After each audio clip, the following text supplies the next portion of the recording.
Hello and welcome to the Pragsot podcast. I'm your host, Robbie. I'm here with my good friend, Albert. How's it going? Albert, thank you for swinging by. I definitely appreciate it. Always, always. I We always have a good time together.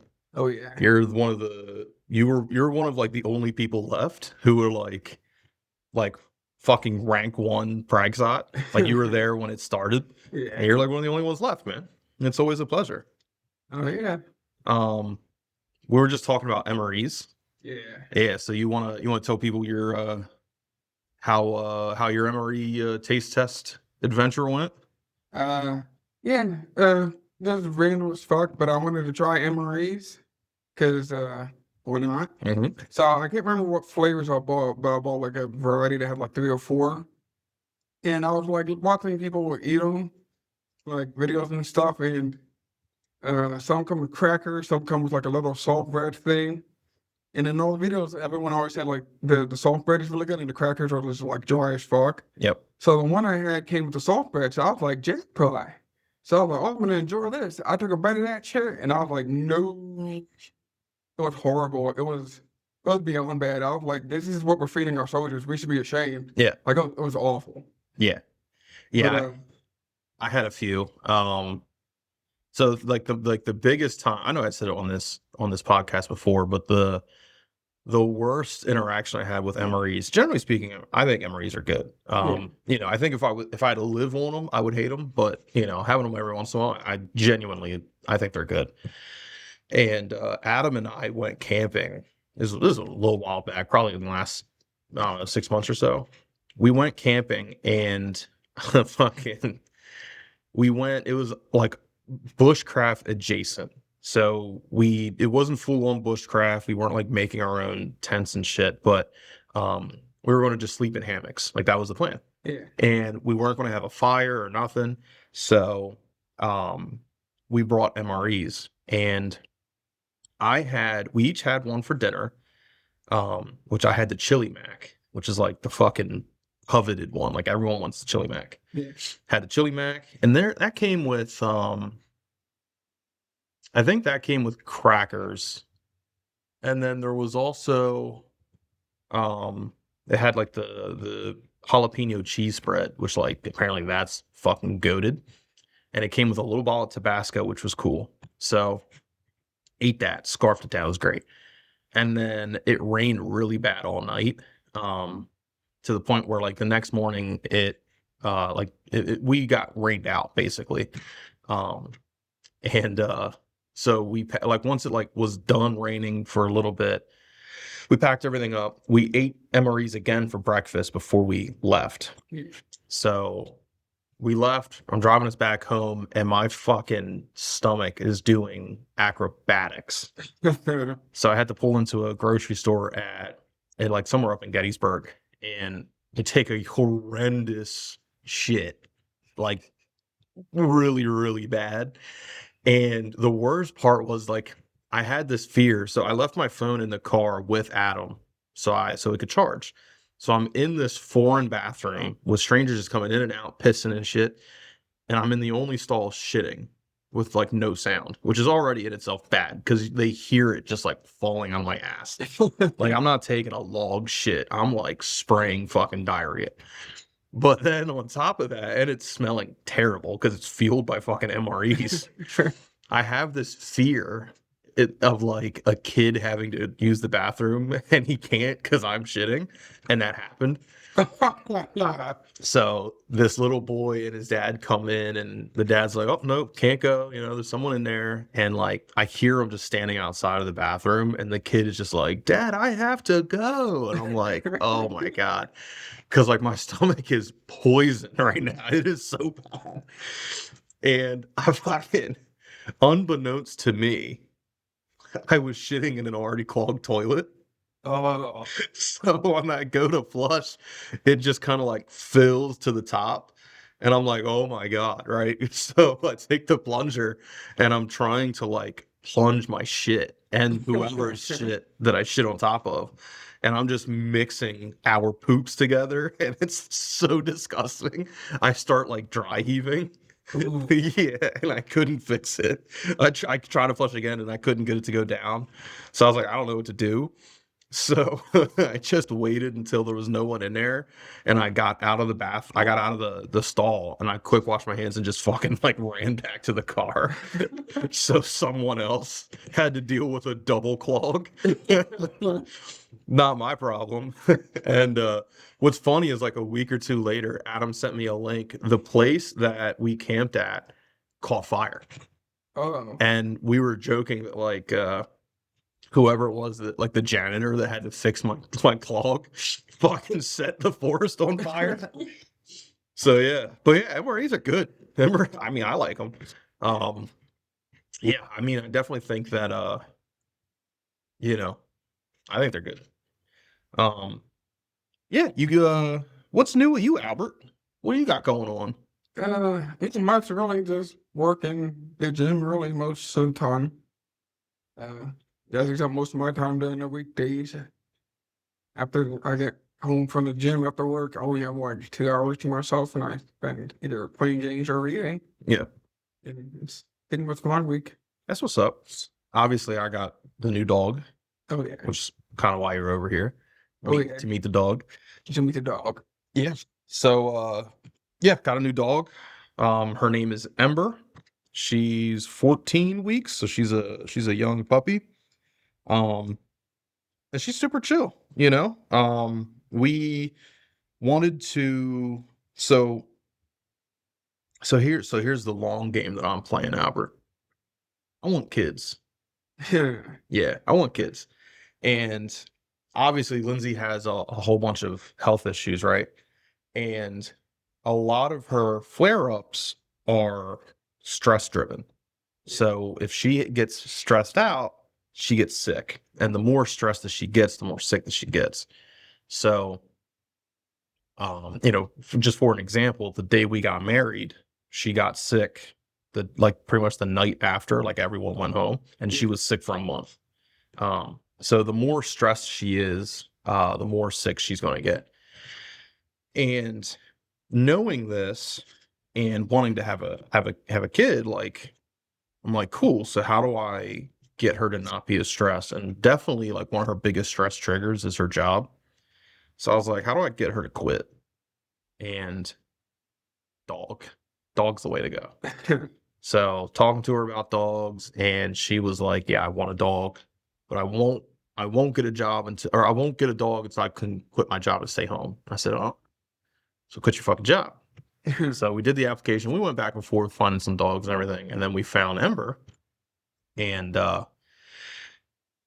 submitted the application and everything. Took a few days. They were very thorough. Did they called you? Did they call you? Honestly, I don't know if they called or not.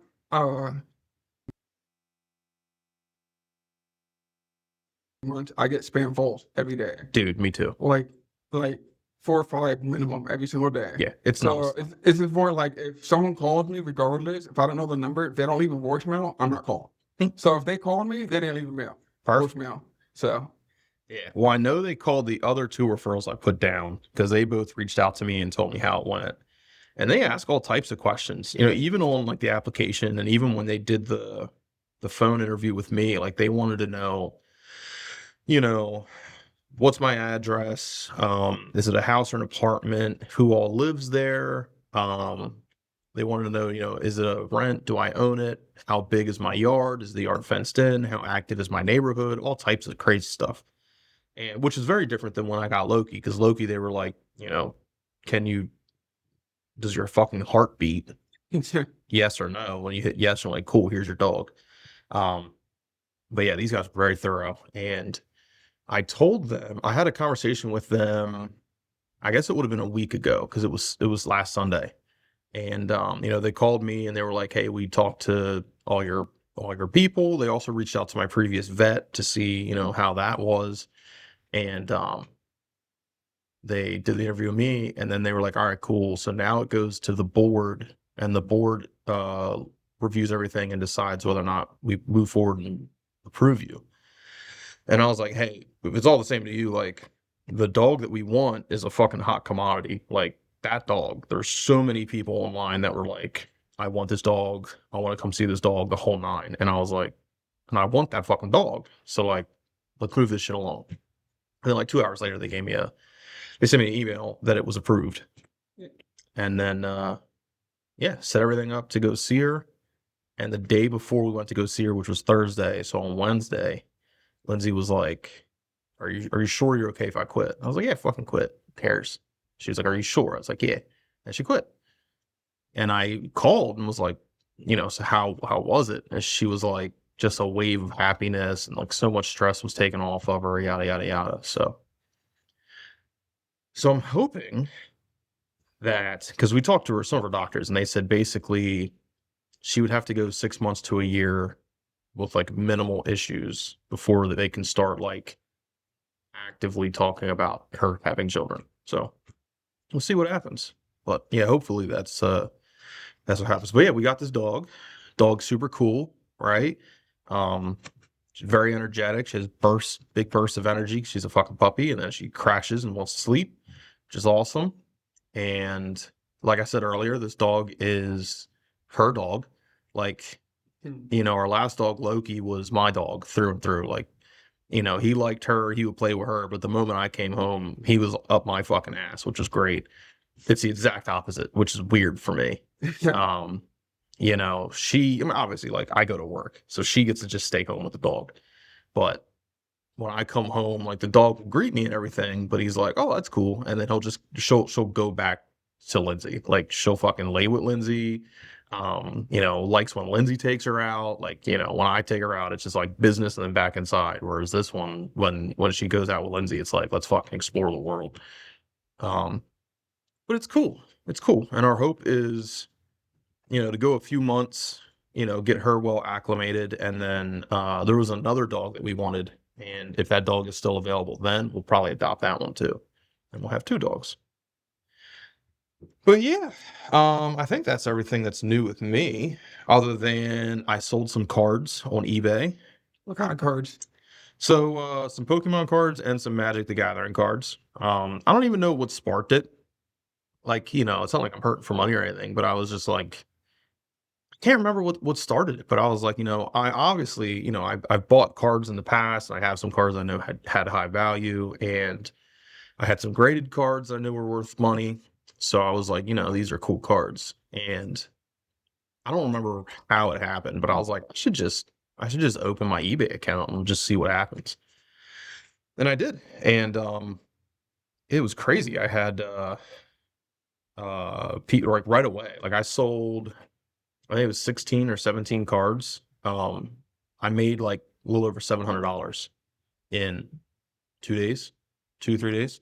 It was just immediate. I posted them. People were messaging me. There was one guy that was looking for like 10% off if he bought 3 of them. I was like, fuck yeah, bro. So that's been pretty cool because I had to learn how eBay selling works and, printing the labels and attaching and sending shit through the mail. That's whatever. But, yeah, I really had to learn like how eBay selling works. What are some of the caveats to it? And then also like, the wallet management, like the funds go on hold until everything gets delivered and then they'll actually be available to you. But you can still use that money even though you don't have that money. So like you can use that money to pay for all the shipping labels and shit, which I thought was pretty cool. I thought I'd have to pay out of pocket up front and then I would get reimbursed when it got delivered. But no, it was like, this money is on hold basically, but you can still access it for things through eBay, which is cool. But yeah, Albert. What who is Albert? Like what do you think how do you think other people would describe you, or how do you like kind of want to be portrayed? How do you want people to see Albert? I thought, man, I gotta be honest, kind of hard to answer. I'm definitely more of an introvert, I would say. Like, I'm not anywhere near as outgoing as like someone like you. Like, you're a very big, open guy, and I'm just like the guy sitting there just fucking not talking. Yeah. Like, I contribute here and there, but like, I'm not like the center of attention at all. Yeah. Like, like a lot of people say, like he's smart but quiet. Like, not Mhm. really talkative. Yeah, I Uh, feel you. Okay. but since I started going to the gym and losing weight, I'm actually trying to change that, like be more outgoing, not just like sitting at home. Yeah. So I'm looking to change that. Okay. Yeah. I mean, yeah, I don't know. Like there was I mean, in high school I was very, very outgoing. Oh yeah. And there's times that I look back where I'm like, I can't believe I acted like that. Like I can't believe I just started talking in the class. I can't believe I just, like got everybody to corral around one thing. But I think like my 20 my very early to like mid 20s, even probably up to like my late 20s, like 27, 28, that all changed. I don't know what changed it, but it all changed. And like I was very, very introverted. I had a group of friends that I talked to all the time, others, but like strangers, didn't like strangers. Didn't want to talk to strangers, didn't want anyone to notice me in public. And I don't know why that was. I don't know what changed. I don't know what happened, but something did. And then probably around like 28, maybe 28 and a half, which give or take is probably right around like when I started therapy. That started to change back again. And now like I don't like crowds, like some of the things that really get me are like going grocery shopping and after the movie is over at the movie theater and everyone's back in the lobby. Those those times I get agitated easily and I'm very like hyper focused. Like, like if I have to go to the bathroom, like I'm just like, where's the bathroom? All right, all these people are in my way. Here's how I get through to get to the bathroom, and then I got to get the fuck out of here. Whereas, like, I'm not that way with most other situations, you know? But yeah, like, I think right around like 27, 28, I started to open up a little more to strangers. I started to like, if a stranger says something to me, I'll at least respond. Whereas like when I was like 24, I wouldn't even fucking like you would say something to me, I'd act like I didn't hear you. It was crazy. Um, but yeah, man. Like so like what are some steps that you're taking to try to become more extroverted? Um, when I was younger, before I was losing the weight, I was like really introverted, like I said, and like same with you. Like I was like from when I was younger, like when we were in high school to like my 20s, I was the opposite. I would like instead of going out, I started going less. Like when like people would invite me to stuff, I would just be like, nah, I'm good. To the point where like people stop inviting me, which I get. Like you say no enough time, people are gonna stop asking. So I was like, I need to stop doing that. Like I need to fucking live a life, not just sit in my room all day. Yeah, So I'm like now, like when people ask me, yeah, I'm always like, absolutely, I'm out. good. That's good. Yeah, man. So what are some things you do in your free time now? Um, like I said, during Monday through Friday, I have very little time from work and gym. So usually I just stay at home and uh, I'm more into reading now. I used to read a lot when I was younger and stopped doing that as well. And I started getting back into that. So for Christmas, I got a Kindle and I'm reading there. Yeah. Uh, I ended up buying like, I don't know, like anywhere like 20 to 50 books on it. And I'm only like 10 books in so far about. Yeah. It's way more than I read. I probably like 3 books maybe this year. Like the biggest one that I read was what's that one called? I said it before on this. It's I can literally see it. It is called Paradise Lost. So it's old. It's an old book and it is the story of Adam and Eve, the Garden of Eden and the the temptation and eating the apple and all that stuff. It's all told from the perspective of Satan. So it's like he's the main character and you see his perspective of why he decided to rebel against God and the battle and him losing and then him leading the other fallen angels and creating hell, pandemonium, and then him saying like, "Oh, okay, here's obviously we can't win in a war against heaven, but the next best thing would be to corrupt this new world that God created," and then talks through how he went about doing that. So it's cool because it's a it's just it's a different perspective, which is neat. Like hearing a story from a different angle, I think is always cool. But then it also like it's weird because like it's the devil, right? Yeah. It's the devil, but the story almost makes you like pity him, and like throughout the story, you have to be like, wait a minute, like Mm. I feel bad for this guy. It's like it's fucking Satan, but it's cool. It's neat that like hearing the other side of it and it not just being like devil bad, even though he's like yeah, like there was plenty of times. There was one point in the book where he talks about like why didn't God forgive me as soon as it was over, and like you know he gets really emotional when he sees Adam and Eve, and he's like, damn, like I'm upset that I don't get to like watch over them and protect them, and he thinks about like asking God for forgiveness, and he goes like, wait a minute, like he's like, no, like if I do that, how long is it going to be until I just get envious again, and like so it's cool. It's like I said, like it gives you moments where you pity the devil, and then you go like, it's the devil. Mm. So, but yeah, that's probably like that one, and Neil deGrasse Tyson's first book. It's Astrophysics for People in a Hurry or something like that. I've read that, and it's kind of a hard read. Like, it's not super. It's not a book where like it's drowned in science, so you can't follow along. Yeah. But it almost is. Like Mhm. it's close enough to where you have like sometimes you like reread a chapter because you're like, what the fuck are we talking about?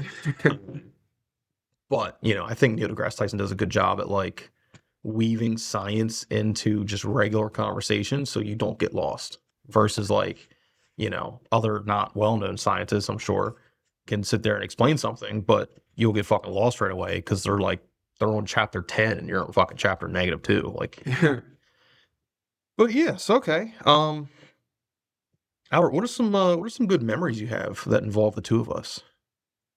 uh, well, let me talk to the beginning of Pragsot for me, how, like I said, like I was already introverted and not really outgoing, but you were. Yeah, So like you were always the one like making plans and setting things up and always like starting the adventures and making sure everyone was having a good time. yeah, Like I remember one time, uh, like how we did Pragsot Mondays, how it started. dude, I love And the those. one time we were playing Call of Duty at my house, Yeah, and we were taking turns playing.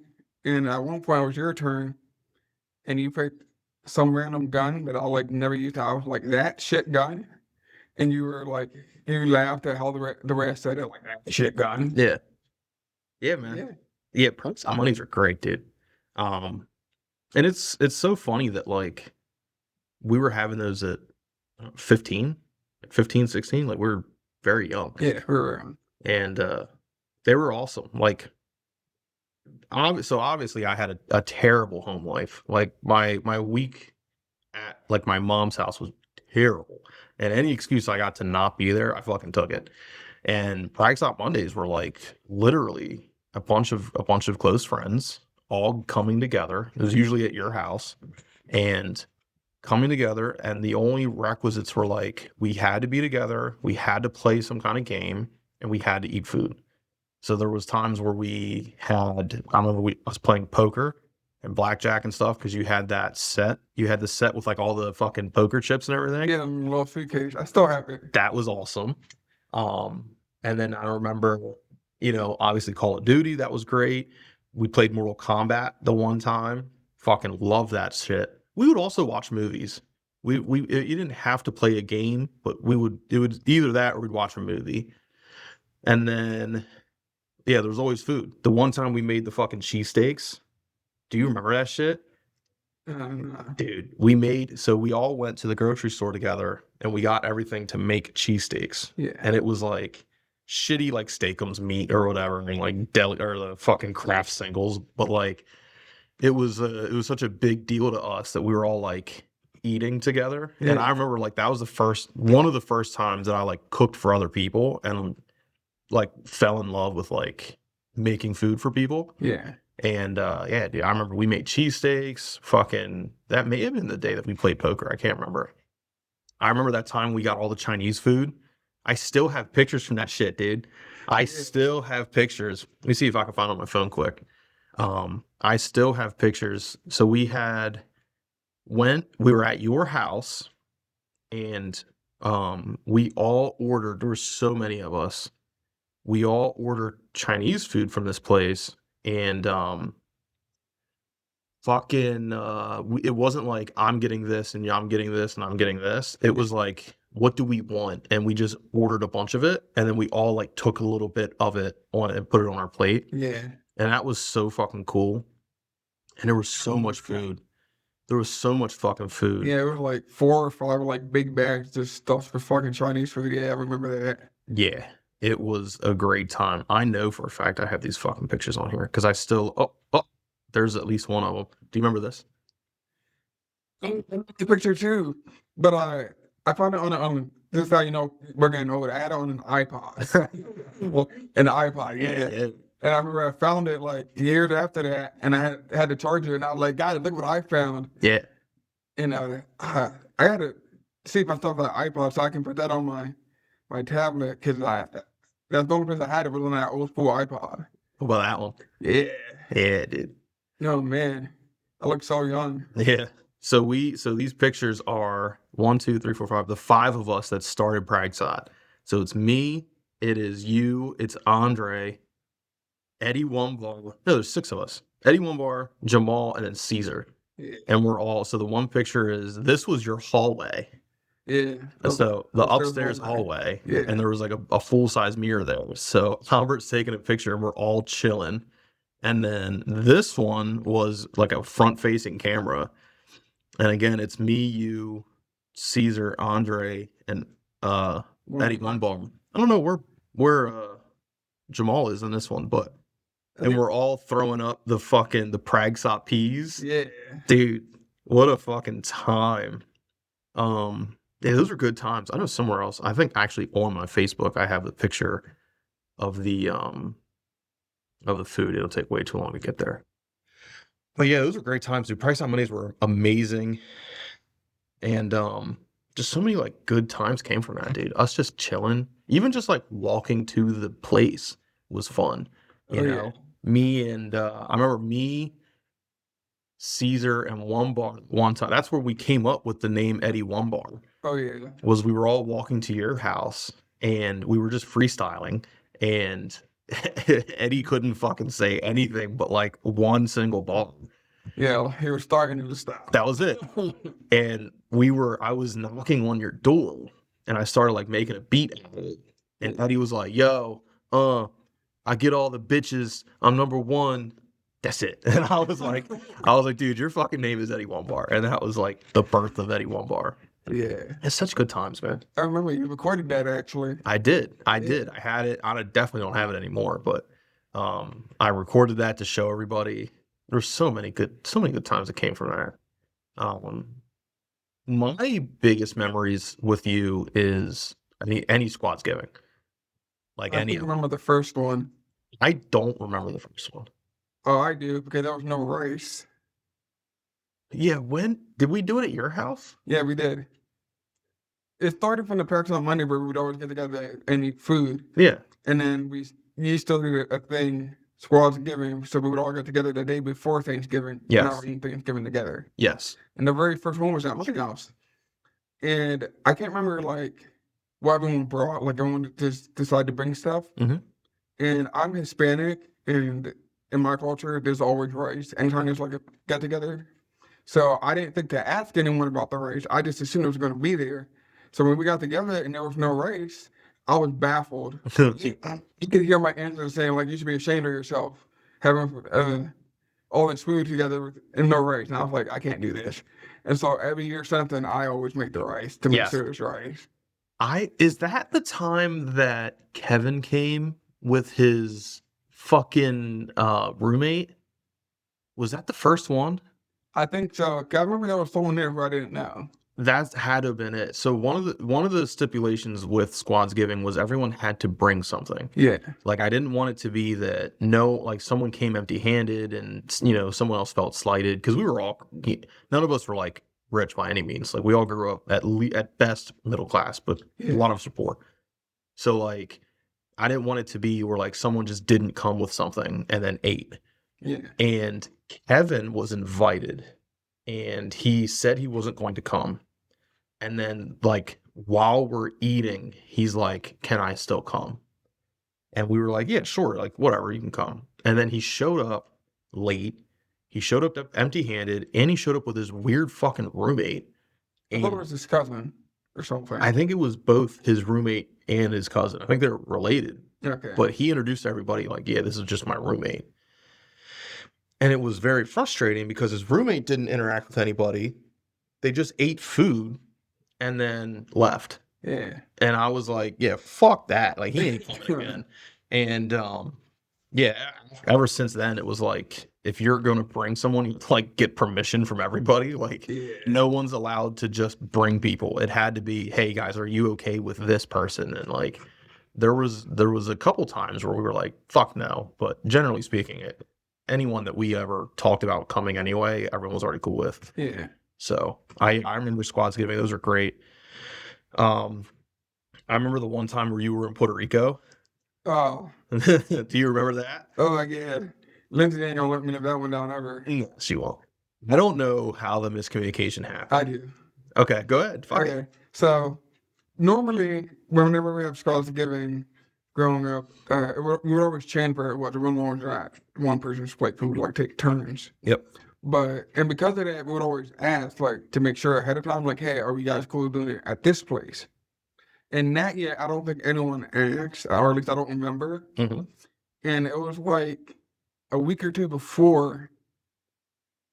I can't remember exactly what you asked me, but you asked me something, and I was like, "No, I'm going to PR to visit my sister." And I have a bad habit of like whenever I'm texting someone, my mind goes faster than I can type because I'm a horrible typer. So like in my head, I think out this whole sentence to type, but then I end up sending like some short version. So in my head, I was like, I can't. I'm going to PR to visit my sister for Thanksgiving. But in my text here, I said going to PR, and that was it. Yeah. Like completely different point in my head. So then I'm there, and then like at one point, you were calling me, and you were like, "Yo, what the fuck is taking so long? Come open this door." And I'm like, "Huh?" And you're like, "Open your fucking door." I'm like, "I'm not home. What do you mean? I'm in Puerto Rico. The fuck you doing in Puerto Rico?" And I'm like, I explained it to you, and you were like, "You didn't explain all that." I think you were like, you knew I was going to PR, but I didn't specify how long. I literally said going to PR, and that was Yeah, it. I think that sounds right. And I was like, "No, I know I sent the whole text, and you took a screenshot." And I was like, "Well, you see what happened was I'm fucking stupid." And then like for like 5, 6 years after that, every single small thing Lindsay was like, "Fucking Albert, Yeah, go yeah. to PR." She's a menace. Yeah. But that was funny because everyone across the board that was coming was at your door. And then when I was like, "Guys, he's in Puerto Rico," everyone was like, "What the fuck?" And I don't remember where we went, but we went to someone's house. I don't think it was mine. We went to someone else's. But I think that was the last time we did it at my house. I think ever so. since then, we did it at your place. I think Lindsay was like, "I'm not taking any chances with this stupid I food." mean, that's very possible. I do know so pretty much every year I've always made the turkey. And I will say transporting a turkey, especially when like everyone was going, Yeah. I was making like a 20, 22-pound turkey. A big one. That shit sucked. To like move that around. Because even at the time, like I think I had the Acura TL, so I didn't even have like a big car. It was just like a regular fucking 4-person car. Yeah. And toting everything sucked. So I think that was one of the big factors into like, we'll just always do it at this place. But I think the other part was so there wasn't any confusion and someone didn't show up at someone else's house, yada, yada, yada. Yeah. But yeah, dude, Squadsgiving's always good. Yeah. I fucking love it. And it's one of the times where like we all still get together, which is nice. Yeah. I also remember when we did the Christmas gift exchange. Do you remember that? No. That's probably a long time. It was a long time ago. So it was probably 5 years ago, 6 years ago. And it was, it had to be longer than that. Because 5 years ago was COVID. Yeah. And so it had to be like 8 years ago. So all of us were there and everyone got, we picked names out of a hat.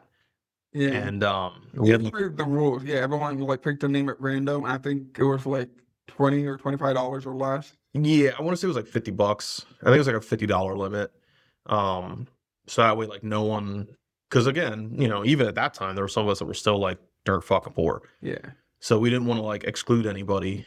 But I remember I got Jamal and Lindsay got Sam. And Jamal, I remember getting him a Gengar chain. It was only like 50. It was like literally $50. It was fake as fuck. But I got him a fucking, or no. It wasn't Gengar. It was Majin Buu. I got him a Majin Buu chain. And then Lindsay got Sam, and she didn't know what the fuck to get Sam. So I took him with me to, what's that big ass, it's up in Philly. What's that giant mall? What's that one called? King of Prussia? King of Prussia. I took him to King of Prussia because they had a Gundam store, and he was heavy into Gundams. Okay. And I lied and told him I was bringing him so he can show me what Gundam to get my brother. And he picked the Gundam that I ended up getting him. Like, it was just this fucking, he was lucky because he picked one that was on sale. So with that, I was able to also get him this, I don't remember what they're called, but they're like small and they have big heads versions. No, it's a Gundam, and they have like real grade, high grade, whatever. Yeah. They have this other one. I don't remember what the grade's called, but they're little, and then they have giant heads. And he was like fawning over this one. He was like, "I never had one. This is so cool." And I remember when he opened it, we fucking cried, and I was like, "Knock it off! Like, we're all adults. Chill the fuck out." But that was fun. I enjoyed that. That was a great time. We should do it again. I would love to do that again. I think it would be all amazing. The only struggle is getting everyone to like definitely sign up and do it, But I would love to do that. I fucking love. I like gift giving and food eating, like the food feeding. I guess like gift giving and food feeding are like the two things I love. So I'm all for it. I would fucking love doing that. And for me, it's all about the food and the games. You always make sure we have some fun. Like the first time I ever played Hero Escape was because of you. First time I ever played Dungeons and Dragons was because of you. Yeah. And we need to do that again. That was Dungeons and Dragons, dude. Oh, yeah. So Adam and I actually started to come up with a little, like a 3-session mini campaign. Yeah. And then he's just never come back to like help me. Yeah, I think I told you I actually like if we're ever gonna do it again because I had so much fun. Yeah. And you were like, yeah, me and Adam will do something, and then he's just like, no, fucking helpful. Yeah, he just didn't show up. He was literally like, so he got this second job where he worked every other weekend. Yeah. And he was like, dude, I'll come over on my off weekends. He came over once. And never came back. But we actually have a really good idea. It's all custom. At least everything we have so far is 100% custom. It is, so like some of the feedback I got from the one that we did was like that you guys liked physically doing things, like having items and like having to do things with them. Yeah. So we have some items that, mirror that. And we actually had a pretty decent like campaign that seemed like it would be interactive enough. So yeah, I think I should talk to him and kind of flesh some of that out some more because I enjoyed it. I really liked it. Yeah. Yeah, you guys got to battle against Buddha Jumbergs. Oh yeah, and I turned into a fucking goat. Yeah, you turned into. When my turn came out, I had to go. Bah. Yeah, it was great. There was that was from it was like some kind of like broken wand. Yeah, it was like a broken wand or something, and basically I had a bunch of different things it could do, and you had to roll like a d20 or something. And you did. Yeah, and it turned you into a fucking goat. You had to shout. You had to make goat noises and shit. Yeah, it was a great time. Yeah, man. I mean, Hero Escape too. I fucking love. Obviously, I fucking love Hero Escape. Yeah. it's just so fun. Like you make a day out of it, you know? You get even if it's just like 3 other people that show up, even if it's just 4 of you, but all the way up to like I think our largest one we had was like 10 of us. And it's literally like, let's get together. We're gonna set up the board. We're gonna fucking go and get food. We're gonna sit here, fucking drink some twisties and fucking play. And it's just so much fucking fun. I love it. Yeah. I love it. I'm thinking about um there's 2 other tabletop-ish games that I'm thinking about dipping my toes into. So one of them is Trench Crusade, and it from what I can tell, and I'm not saying that I'm an expert in it by any means, but from what I can tell, it plays kind of like HeroScape, to where you have like individual heroes and then you have like common squads. But it's like futuristic World War II themed. So you have like soldiers with like bolt action rifles and shit, but then you also have guys in like full armor that almost look like walking tanks and shit. And it's similar to HeroScape in the sense of like every hero or squad has like a point value and how far they aim and all that bullshit. So it seems like it'd be an easy transition. And then the other one I'm thinking about is Warhammer, because Warhammer is a much deeper than HeroScape in the sense of like, it is squads and armies and heroes, but like there's it seems like there's no constraints, but also a ton of constraints on like how you can build your army. Yeah. But the cool thing that I like is that you can make everything custom. So, you get figures and you can put this figure together and that's your figure. Yeah. But then like you still have to paint him, So painting your army and like making your army have like the same kind of like paint scheme, I think is super cool. And then I watch videos all the time of people that like take 2 or 3 kits and put them together to make one figure. And they're like, you know, this guy is a proxy for this card. Like when I play with it, everyone knows it's this guy, Yeah. but he looks so fucking different from what that guy's supposed to look like. Yeah. And I think that's just so cool. Um, so yeah, I'm thinking about dipping my toes into one of those 2 games. It's just I need other people to play it with. You know what I mean? Yeah. So still thinking about it. I'd like to play Warhammer 40,000. Yeah. I've heard about it. I have no idea what it is, but I know a lot of people talk about it, especially like, even famous people like what's his name? Henry Cavill. Yep. If I pronounce that right. Yeah. Like he plays that a lot, I heard. Yep. So I'm about that. Yeah, I think like in everything that I've seen, it's super cool. Like, you have humans, and even your humans, there's a large, variety of armies and everything else. And then you have Tyranids, which are like almost like Starship Trooper-esque, alien-esque fucking bad guys, like hive mind things. Yeah. And then there's orcs, and the orcs are funny as fuck because it's just like all they care about is like just like being big and strong. So like there's so many, weird one-liners and quips and things about them where it's just like, I'm in my big stompas. And it's like Yeah. it's their boots and shit. So yeah, like I'm thinking about it. I'm thinking about dipping my toes into it. Yeah, Albert. All right. You cool if I'll ask you some kind of like couple of easy questions. We'll go back and forth, and then I got 2 viewer advice prompts. You want to go through those? Yeah, let's do it. Sweet. All right. So first quick question for you. What do you think is the best book you've ever read? Oh, you really had to pick a hard one to start with, didn't you? Damn. So a hard one to answer for. Ooh. I stuck between 2 different series. One, I it was a trilogy Mhm. called Nightingale Trilogy by Brent Weeks. I read the first book 3 times in a row before I started the second one, and I was planning to do the same thing with the second one, but then I got to the end and I was like, no, I need to read the book immediately. Yeah. So I never did that before. A lot, not that quickly. It was literally like back to back, like no hesitation. And then the other one, it's multiple series, but it's all within the same universe about uh um what's his name? Michael J. Sullivan.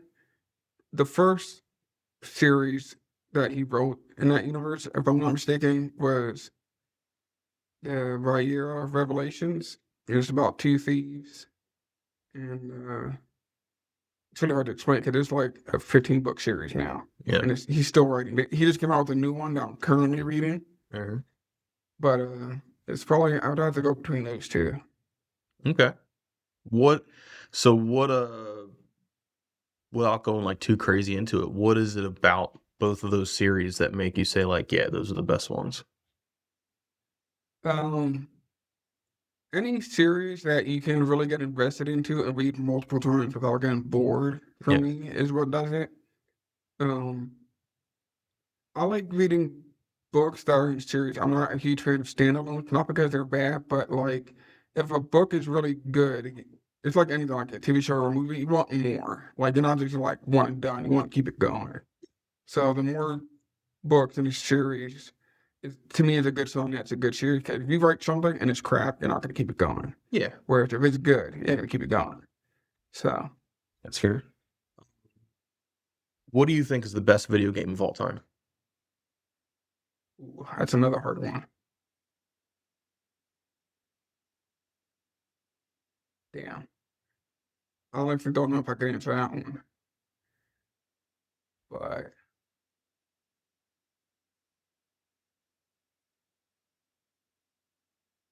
I can't really think of what games, but one that comes to mind, I would say it's Mass Effect series. I don't know if you played that. Mhm. Um, when I first got it, I had absolutely no idea what it was, like at all, nothing.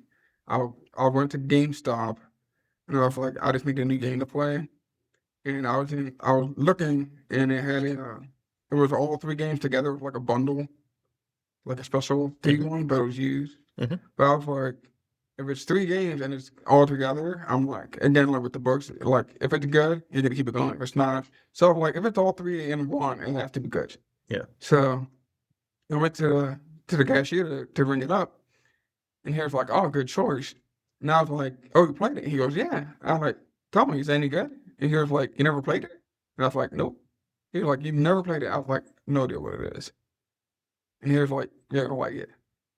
And like the way he said it was like so confident, like he didn't know anything about me, what kind of games I play. So I was like, what's it about? He was like, "You're gonna like it." And I was like, you can't give better praise than it. Like so confident that someone's gonna like a game is not knowing what kind of games they like. Yeah. And absolutely loved it. That's what's up. I think so. It's a close between two games, but I think I have to say the best game I've ever played is the Elder Scrolls Skyrim. Ooh, Yeah. amazing. That's a good one. Yeah, and it's because I legitimately there's no other game I've ever played and replayed that many times. I've played Skyrim. It has to be 40 or 50 full playthroughs at this point. Wow, I didn't think of that. That's probably Yeah, that's a good answer. like Skyrim, I think has to go down as the best game for me. Close second is Fallout 3. I'm not a huge fan of the Fallout series. The first one I ever played, I think, was Las Vegas, Hmm. and and for me, it sounds cool in theory. Like you can kill anyone, like even if they're like integral to Yep. like a story or something. Yep. And I think it's cool, but at the same time, it's like if you don't know someone's important, you kill them. You're like without realizing it, you're missing out on content. And I didn't Yes. like that, so I just didn't play it. See, so Fallout 3, and this is a hot take. Yeah. But I definitely say Fallout 3 is better than New Vegas.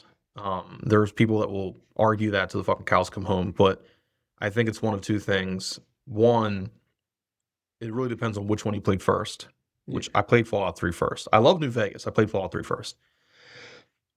But then two, it's also, are you trying to play a post-apocalyptic game? Or are you trying to play a game that happens to be post-apocalyptic? Um, Fallout 3 does a fantastic job at like the fucking world's been nuked Yeah. and this is what it looks like. Whereas New Vegas is like nowhere near as much post-apocalyptic. It's just like, yeah, shit happened, but we're rebuilding now. Yeah. Um and there's people that want that. and I understand, but it's not. I mean, Fallout 3 wants to be better, but I'll remember the first time I played both games. But Fallout 3, I was staying over at my aunt's house for the weekend, and she took me to Blockbuster, and she was like, "You could pick any 2 games you want, whatever." So I picked Fallout 3. I had no idea what it was, but I liked the cover art. And then Mortal Kombat versus the DC Universe was the other one I got. And Fallout 3 was so fucking cool. I was very young, but Fallout 3 was so fucking cool. It like rewired my fucking brain. And I was like, dude, anything post-apocalyptic gets my dick hard now. Yeah. I fucking love anything that's post-apocalyptic. And Skyrim did that for me. Skyrim was also like that. And like I said, I'm putting Skyrim at number 1 just because of how much of it I played. Like there's no chance that I played another game close to that. Yeah. And it's funny because the first time I played it was again because of you. But like when it first came out and you were describing it to me, and it's so ironic I'm going to say this, I was like, that sounds like a Dungeons and Dragons game. I'm not going to enjoy that. Mm-hmm. And then you came over to my house and let me borrow it, and it was like a week later, and you were like, you need to give it back now. Yeah. I was like, yeah, not get my own copyright. I was like, Yeah. I can't stop playing it. You were fiending over it. Oh yeah. And it's like, dude, it's such a good game. It is. It is truly like, do whatever the fuck you want, and it's great. And what was your go-to build? Like when you would play Skyrim, what was like the general how you would play it? My first playthrough, I was like halfway between like a soldier and a mage. I like to like make hybrid builds, like so like a one-handed sword and like magic in the other hand. Mm-hmm. And that's what I like doing through. And also like putting in like a little bit of stealth.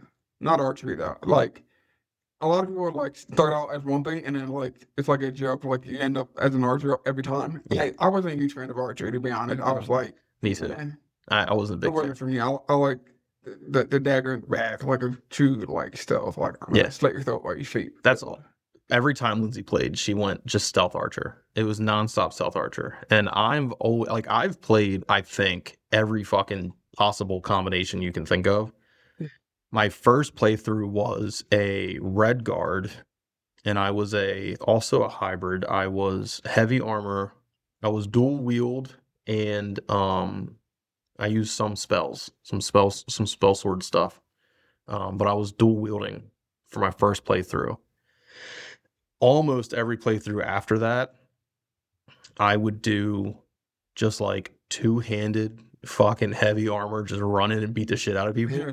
It's so much fun. It's so much I fun. did a two-handed build. I was never a fan of like heavy, large weapons. I like one-handed weapons. Oh, So like man. magic. That's more my style. I was always fucking Warhammer or Great Sword. 2-handed orc. They would just run in and beat the fuck out of things. I fucking love doing that.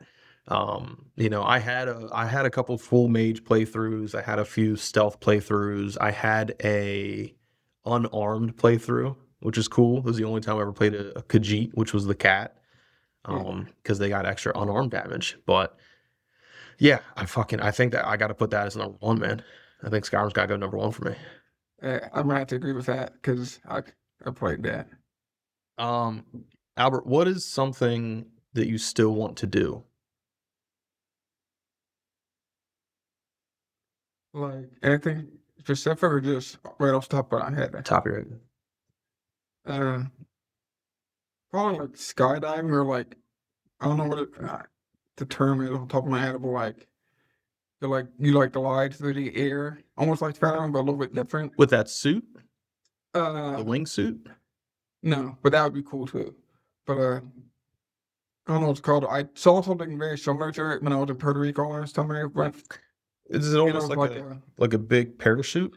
Yeah, kind of like a big parachute, but the one in Puerto Rico that I saw, it was like a big fan in the back too, so it's like a flying hovercraft almost. Yeah. So something like that, like where you just like fly through the air and like go over stuff, that'd be something cool. Yeah, I think it's like a gyrocopter or something. Something like that. Yeah. Okay. Well, fuck, not me, man. No? Fuck no. I don't like the thought of being in the air. Neither do I, but you only live once. Yeah. Well, I'm trying to make it last, bro. Right. If God wanted me that high, He'd gave me wings, bro. I'm all right. Nah, I'm all about the fine stuff. Yeah. Yeah. What is a what is a career that you think you could do, um, that you think like would bring you joy? Ooh, it's a tough one. I am one of those few people that did not think ahead when we were in school. Hmm. And yeah, it's one of the things I regret. But the one thing I did enjoy, I would say, when we were in school was psychology. I don't know if you remember Mr. What's his name? Mr. Perry. Yeah, Mr. Perry. Yeah. Hmm. Rest in peace. Oh, he passed? Yeah, he had man, don't quote me on it. I want to say he had cancer. Oh, Yeah, I know he passed away, but he was super cool. he was. Mr. Perry taught psychology, Yes, he did. and then he was also a DJ. I didn't know that either. Yeah, he was a Yeah. DJ. Cool girl all around. Yeah. Yeah. But yeah, he definitely made psychology fun. It was one of the things I truly enjoyed. And so I don't have the skills for it, but like if I could go to school for that, but like to do that, that's it for like to do therapy as a random Mhm. for that you need a master's and a PhD. Like it's not something you can just do in like 2 years. It's Yeah, it's a long time. yeah. Mhm. So if I could hack it, which I can't, I would do that. I feel you. I think mine would be like owning my own like food business. Well, I love making food for people, man. you do. Fucking And love it. you're damn good at it. That's what they always say. Every single year, my mom's like, bring me that mac and cheese. Yeah. Yeah. Dude, I so I think the big thing that would stop me, or the big thing that like stops me currently, is like just the uncertainty, you know? Like there's so much risk in like starting your own thing, you know, Yeah. and especially if you've never done it before, like how do you just start with, getting inventory? How do you like get your name out there? Like all that shit terrifies me. Yeah. And it's just not safe versus like, where I currently work and everything. It's like I just show up and do a job and I get a paycheck. And I could make significantly more if I had my own thing. It's just scary that like if I were to do that and I didn't have all my ducks in a row and I didn't do my due diligence and I failed, like everything I have can go away. And like I Yeah. don't want that. But I think like if I had to like pick a thing, I think it'd be having my own something. I don't know if it would be a restaurant or just like a food truck or Yeah, I was something. gonna say you could start small as like a food truck and see how it goes. Yeah. But I know like if I was like making food, I would make fucking money. Yeah. I would fucking make money, bro. So that's always the one that's like I would do that. Um, Albert, what's your favorite song? I don't have a favorite song. I listen to music, but I think I don't listen to it anywhere near as much as like most people do, especially in our age group. Hmm. Like I'm more recently into like audiobooks, you know? Like when I'm at work, like I'm always listening to audiobooks. I never touch the music. So Okay. Is there like a song that is like nostalgic to you? Like takes you back? it depends on the mood.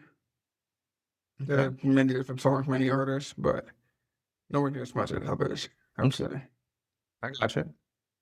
Um, and then what would you say was like your biggest accomplishment in life?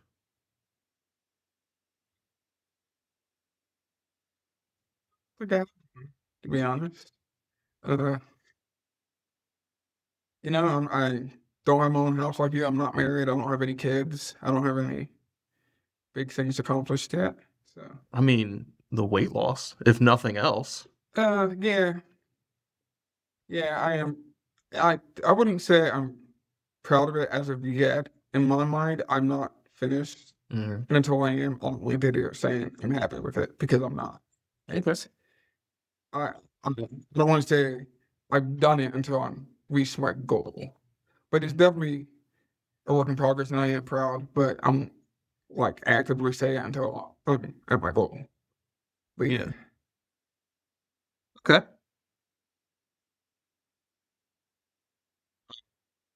You want to get into I have these 2 emails for viewer advice. I'll read them and kind of give your input. Let's do it. All right. So the first one says, the subject is, am I the asshole for refusing to change my last name after marriage? In parentheses, it says, my husband assumed that I would.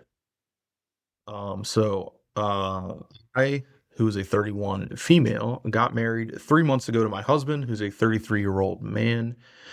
We've been together for 5 years and I love him, but we're having our first major fight. Throughout our entire relationship and engagement, we never explicitly discussed whether I would change my last name. I assumed he knew I wasn't planning to. Well, that was your first fucking mistake. I have a professional reputation built on my name. So she's a writer, amongst some other things, and her entire career is tied to her name. She's also the only person in her family with this surname since her brother took his wife's name. That's interesting. Fucking pussy. After the wedding, we were filling out paperwork to add me to his insurance. He handed me the form and I filled it out with my legal name, which is my maiden name. He looked at it and said, you forgot to put your new last name. I said I didn't change it, and he looked shocked. He said he assumed I would because that's what people do when they get married. I said we never discussed it and I never planned to change it. He got upset, said it's important to him that we share a last name as a family. It's traditional, and he thought that I understood that. I told him my career and identity are important to me and that sharing a life together doesn't require sharing a last name. He said I should have told him before the wedding that I felt this way. He said he feels blindsided and that I wasn't fully committed to the marriage. I said he should have asked instead of just assuming, and that keeping my name has nothing to do with my commitment. Now he's sulking, and his mother called me yesterday saying that I'm disrespecting their family and that I'm being stubborn and modern for no reason. She said when she got married, taking her husband's name was an honor, and I'm treating it like it doesn't matter. My own mother says I should have brought it up before the wedding to avoid the mess. My friends are split. Some say it's my name, my choice. Others say I should have communicated this before getting married. So I ask, am I the asshole for not changing my name when my husband assumed I would? Well, I would say yes to both. It is your name, your choice, but I also believe you both made a mistake when you talking about it beforehand. I don't think it's one or the other. You just assumed you were going to keep your last name. He just assumed you were going to take his, and it's it's kind of hard to talk about it now because it's already done and over with, and there's no like turning back. You just got to figure out a way to talk about it moving forward. But if I had to choose one side of it, I would say to keep your maiden name only because, as you said, it's tied to your professional career. And regardless of whether or not you're married, that's not something you want to tarnish or mess up in any way. Something that, you know, that's your livelihood. That's how you put clothes on your back and food on your table and provide for your kids if you have any in the future. So I would say based solely off of your career to keep it. But that's just my opinion. Okay. Yeah, I think, um, I mean, are you the asshole? I wouldn't call you an asshole. I call you fucking dumb. I think they're both dumb because they both just assumed without talking, and you Yeah. can't blame someone when you are both responsible for assuming. Yeah, I mean, so here's my thing. Um, I think that there's things that you don't talk about. So, like, I look at it this way. Marriage, there's a norm, right? Like, there's a process and there's a norm, and, like, here's what always happens. And if you're gonna deviate from that, I think you have to communicate. So, for example, if you have Greek ancestry and you wanted to, fucking break a plate and yell "oompa" in front of everybody and shit, like, you should probably say it instead of just doing it. Yeah. Um, I look at not changing your last name as the exact same thing. Like, if you have it in your mind that you're not going to change the last name, you know that that's different. Like, you know that that's not the norm. Well, I think it depends on the culture and or religion. Yeah. Like I don't know many people that are religious, but the few that I do know are Christian, and I think in that religion, it's customary for the wife to take the husband's last name. Yeah. But again, that's not for everyone. Yeah. Yeah, like I said, I mean, I don't I think because like I definitely believe in like I'm not gonna say fully traditional, but I believe in the majority of the traditional things that comes with marriage. You know, I think you shouldn't cheat. I think you should be committed to each other even. Like I don't think open relationships and shit like that should be happening. Um, I think that, you know, the man should definitely be the provider and the protector, and I think the woman should definitely be the nurturer. Um, and I, you know, I believe in a lot of things that are, you know, kind of go with traditional marriage and family values. And yeah, you're going to take my last name. Like we're going to become one household. We're one family, and it's the it's my last name. It's my family. Since I'm supposed to be leading and I'm supposed to be providing and protecting, it's my family. Um, so yeah, I think if I was getting married and which I don't know, at the same time, I feel like as the husband to be, I think I probably would have talked about that given that your name is tied to your career. But still, like you know, at the same time, I would think that you could do like you could change your real like government name to match my last name, but then like your persona or whatever you want to call it, you know, your the identity of you as a public figure can still have that original name. You know, like obviously like Johnny Depp's name isn't really Johnny fucking Depp. It's something else. You know, Hulk Hogan's name isn't fucking Hulk Hogan. Yeah, Um, I think it's called a pen name. yeah, yeah, When you're a writer, do you have a different name that you write under? I think it's called a pen name. yeah. Yeah. So like I would I would lit that like all day long. Let's do that. But yeah, I would 100% expect my wife to take my last name. And she took your name? Fuck yeah, she took my name, Sure. and I don't even like it. And she took my fucking name, you know, and it is what it is. You're my wife now, you know? It's the same thing as like, you know, obviously it's not marriage isn't when this turned on, but it's like, you know, if some woman tried to hit me, like, yo, bitch, I'm married, I'm all right. I don't need you, you know? Or if someone broke in, I'll be like, I'm gonna be back. Like, I'm gonna go get the gun. Like, Yeah. I like there's traditional things and there's things that, you know, would make, I don't want to say make my life harder, but there's certain things that you say like since I'm the man I have to do it, Yeah. you know. It would be very easy to live and have someone else protect the home, you know. If someone breaks in, it'd be really easy to look at someone else. As the man, I don't have that. I have to go and take care of it, Yeah. you know. Same thing with providing. I, you know, like I said, I thankfully Lindsay, you know, just left her job, and if we got into some weird kind of bind, I would look at it like, how am I going to make more money so we can live the life we want to live? I wouldn't expect her to go out and get a job, especially a job that like paid more than me and shit like that. Like I would be like, no, it's my responsibility. Um, so like there's certain, I guess sacrifices is the word, not like hardships, but sacrifices. Same with like, you know, being a being a husband, being committed to one woman. Like obviously everyone in the world's like, there's all these attractive people, and if I had it my way, I would be with all the attractive people I possibly could. That's how every person in the world is wired. But to say like I'm giving all of that up to be with you, like that's a sacrifice that I'm doing for the betterment of us and in your honor. Um, it's the same thing. I think that this lady should, you know, give up her last name at least on a legal level, like on a government level, Yeah. give up her last name for her husband as a sacrifice for the betterment of, you know, their relationship. Um, that's my opinion. So yeah. Then this next one, um, looking for advice. I told my mom I won't change my mind about going to her house because she just wants to take from me and my sister for her other kids. I don't know what the fuck that's about.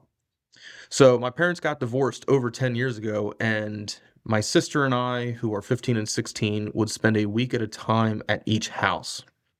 My dad has more money than my mom. Shocker. He always paid for more stuff because of it. Every activity we did, he paid for. He was the parent we had to go to for field trip money and other things like that. Mom never minded us doing the activities we liked or going on every field trip before she got married again. Before even going any farther, that's how it should be. Um, but after that, it became a huge problem. I was 9 when she got married again to her husband, who has 3 kids from his other marriage. They live with him and my mom, so I don't think they know much about their mom. But once my mom married him, it was suddenly a huge problem that we had the activities we did when her stepkids couldn't do them too, or they couldn't do what they wanted.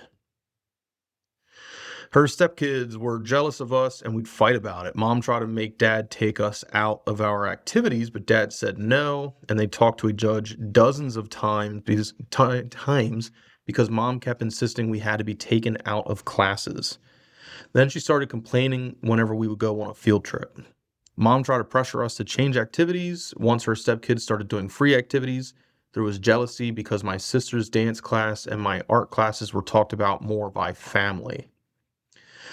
I didn't want to give up art or photography. My sister didn't want to stop dancing. She's trying to make a career out of it, which mom knows, but it also annoys her more because one of her stepkids has that wish too, but they can't afford it. It got worse when my half sisters were born. Mom kept trying to force my dad's hand on activities, and she would ask us every time we went to her house to sacrifice for the sake of her stepkids' feelings and or for the sake of family harmony. It's one of the reasons I never called mom's husband my stepdad. He's complained about it a lot too, but he's easier to ignore. Mom isn't. It's why I say her stepkids instead of my step siblings. These people don't add good to my life, they just make it more complicated, and I don't like having them around. Mom hasn't been a good addition to my life either, but that hurts because I still love her and she frustrates me. She doesn't listen to me or my sister. She gets mad at us for telling her we don't like it when she expects us to give up on stuff for the sake of the other kids. She even told my sister to stop being selfish when she told her the way she keeps putting that kind of pressure on us makes it feel like she cares more about her stepkids than us. None of it was good, and we were fighting. We were fighting people at her house all the time, so I just stopped going. After checking with my dad, the way my parents' custody papers are worded says at 16 we can choose a full-time house between mom or dad, and that's what I decided to do. My sister understands because I was fighting mom and stepkids more than she was, and who knows what could happen if we just kept fighting. My mom lost her shit when my sister showed up without me, and every time since then, she does the same. My mom told me we need to sit down and talk about it, but I refused and I told her she's not changing my mind. She told me she doesn't understand and I need to spend time with her and the rest of my family. I told her I don't, and it's the rest of her family, not mine. And she's the one that made it that way. She told me I should change my mind, and I said I won't because she keeps trying to take from me and my sister for her stepkids' sake. And I'm done and I'm tired of fighting about it, and I just want them to all go away and leave me alone. My mom told me my reasons were selfish, and I have acted selfish throughout this because I didn't care about anyone else's feelings. That was a lot. It was a lot. What are your thoughts? I don't know if most people would agree with me, but I would say she's absolutely in the right to cut him out. Um, Personally, I don't like when not just parents, but like anyone in general, like try to dictate what's best for someone else. Like I get that's your job as a parent, but when it gets to the point where you're just causing more issues than you're solving, like clearly what you're doing is not working. You need to try something else. You can't just keep banging your head against the wall, and that's why you have a headache. Like it's she's not happy. What you're doing is making her less happy, and that's not what you should want as a parent. And just I don't like the idea of her forcing one kid to give up something for another, because in my mind that's showing favoritism, and that's never a good thing. It's not. It's as best as you can to treat all your kids equally. Mhm. And there are going to be times where you fail, because no matter how hard you try to be equal, there's going to be times where you can't, or like just from someone's perspective, it's not going to appear that way. But when you actively treat one better than another. That's just it's just not good. Yeah, I mean, this is a story that I feel I really can relate to, because it feels similar to, um, my mom with me and my sister. And the long and short, like summing it all up is like, you're not wrong at all and fuck your mom. Like that fucking simple. Um, Here's the thing. A parent should want what's best for their children, right? And it, at a certain age, you're able to distinguish, that your parents are also people. So with that comes things they're good at, things they're bad at, their own baggage, their own flaws, and you start to you're able to differentiate like this is what a parent would do versus this is what a person would do. And I don't know when that happens for everybody, but it for me it was right around like 12, 13. And you know, your mom, I don't know what happened with their parents, right? The mom and the dad. I don't know why they split. I don't really care, but it sounds like your mom has some level of animosity um against your dad. Maybe, maybe it's, he cheated and he stepped out and that's why they divorced. That's possible. Maybe she's just a cold-hearted bitch. My mom cheated on my father and then kicked him out of the house, you know? And like he probably didn't want that. Like, he probably wanted the family to stay together, but um for whatever reason, she and him left each other and she found a lesser man. That's the long and short. She got with her new husband who doesn't make as much money and already had multiple kids, which makes the life harder. And she picked him. And you have some kids that have more and some kids that have less. And you should look at that. Me, would look at that and say, I need to work harder so the kids that have less now have the same.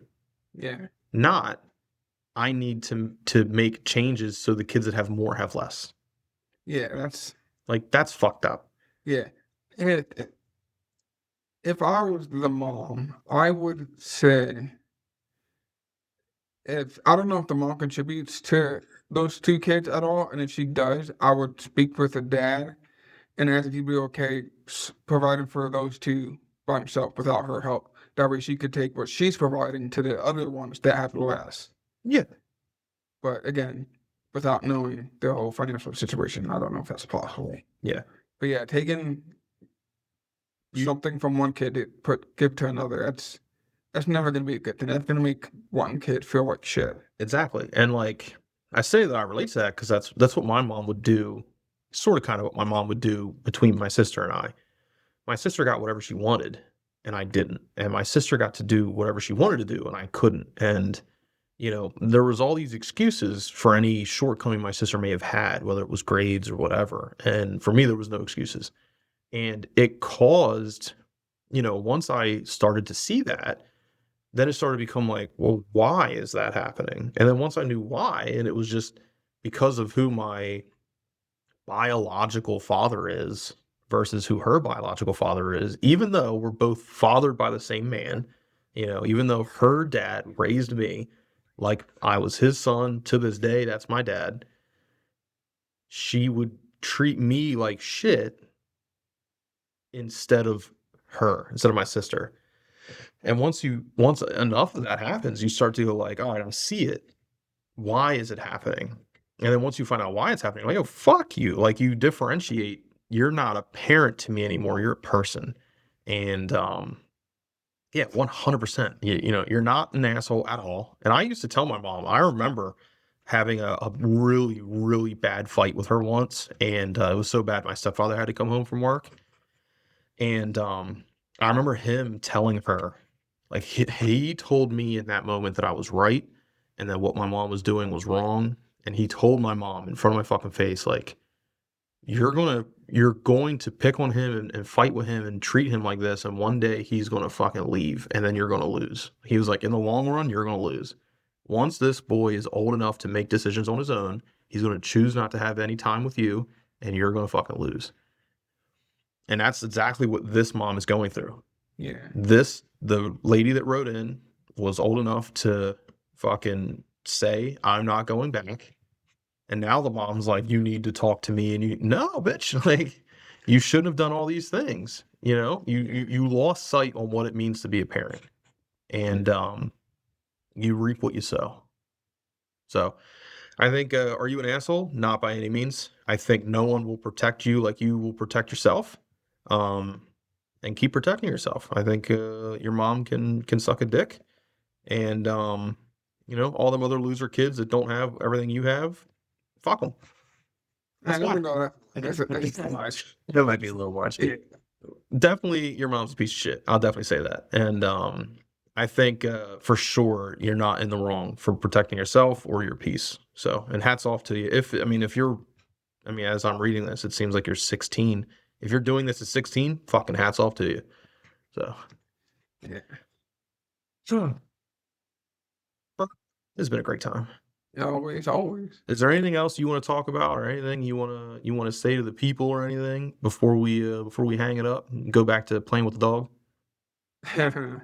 uh, Not really. I was gonna say earlier about the Dungeons and Dragons. You said you were working on it with Adam. If he's not fucking doing his job, I'll step in. I don't know shit, but I'll fucking try. Yeah. Perfect. Yeah, I'll talk to him, see if he's obviously he just had his kid. Yeah, he's gonna be even more busy. He is even more busy, but um, yeah. Worst case, we'll because he didn't like the idea of like being the dungeon master. Like he liked physically playing. Yeah. So maybe I can finish it with you, and then like you and I can like co DM it, and he can just be someone that plays it. We'll figure it out. Yeah. All right. Well, Bert, this has been great. I appreciate it. Yeah. And for everyone at home listening, thank you for tuning in. Remember to, like, comment, subscribe, all that good stuff. Share it for me. And catch you on the next one. Next time.